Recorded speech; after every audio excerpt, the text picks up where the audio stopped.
Spartacus, House of Asher is about to completely revise the history of the Starz TV series which spawned it, by retconning the story of a key character in the original show.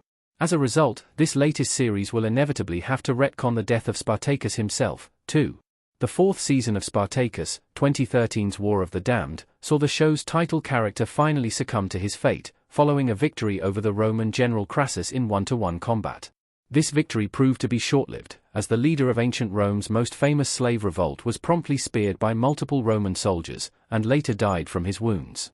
It's clear that this TV battle scenes isn't historically accurate in its depiction of how Spartacus died, not least because there's no record of any single combat showdown between the slave leader and Crassus. However, Spartacus, House of Asher is taking a bold step by revising the lore of the TV franchise it belongs to. Spartacus, House of Asher will retcon the death of Spartacus in War of the Damned. Although the series featured plenty of artistic license, Spartacus was historically accurate in certain respects.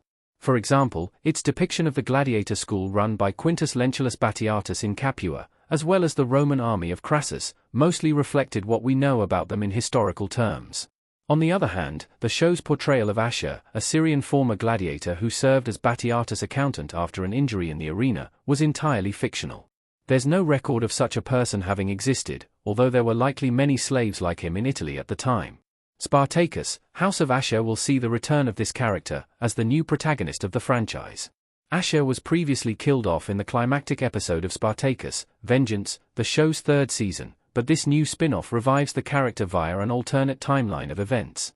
The resurrection of Asher as a character, despite his previous death at the hands of the female gladiator Nevia in Season 3, also necessitates the revision of the Season 4 storyline in which Spartacus was killed. If Asher was still around during the events of War of the Damned, then he must have been fighting Spartacus alongside the Romans. Asher's survival story depends on his role in killing Spartacus.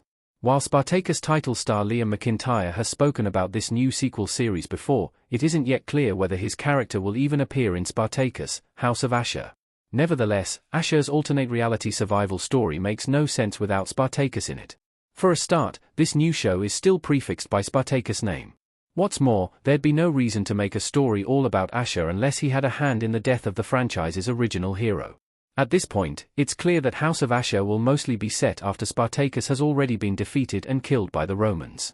Still, a flashback scene illustrating exactly how Asher has been retconned into the death of Spartacus feels like it's needed. House of Asher will be the first franchise season without Spartacus as a hero. A recent teaser clip of Spartacus, House of Asher revealed Lucy Lawless' surprise return to the franchise as Lucretia, the widow of Quintus Lentulus Batiatus, but there's still no sign of Spartacus himself as yet. But even if he does make a cameo appearance, he certainly won't be the hero of the story. In this way, Spartacus, House of Asher becomes the first release from the franchise that doesn't feature Spartacus as its central protagonist. He may have been one of ancient history's greatest heroes, but franchise creator Stephen S. DeKnight has decided that it's time to see things from the perspective of a different former gladiator.